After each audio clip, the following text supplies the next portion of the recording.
91వ కీర్తన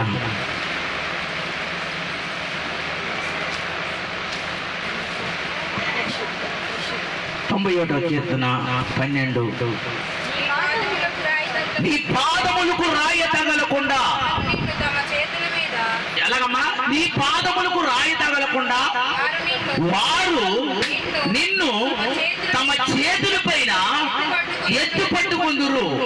నీవు సింహములను నాగుపాములను తొక్కెదవు. హల్లెలూయా, హల్లెలూయా. ఈ వాగ్దానం మనకు తెలియదు. ఈ వాగ్దానం చదువుతున్నారే కానీ ఒకవేళ పడిపోయిన దేవుళ్ళు అదే తను ఎప్పుడైనా అనుకున్నావు నువ్వు? ఈ వాగ్దానం మర్చిపోతావు నువ్వు. కానీ ఈ వాగ్దానం ఎవరికి గుర్తుందో తెలుసా? సైతాను గడి గుర్తుంది. ఎవరు గుర్తుంది అనుకున్నారు? సైతాను గడి గుర్తుంది. ఎక్కడ ఉంది గుర్తు తెలుసా మీకు? తెలుసా? మత్తయి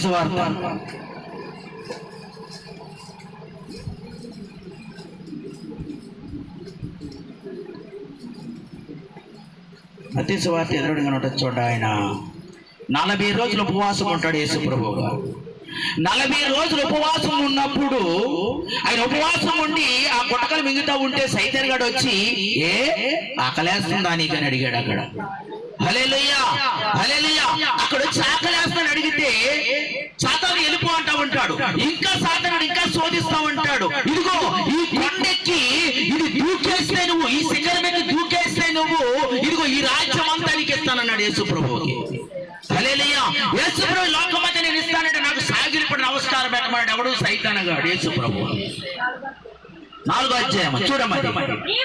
నీవు దేవుని కుమారుడు అయితే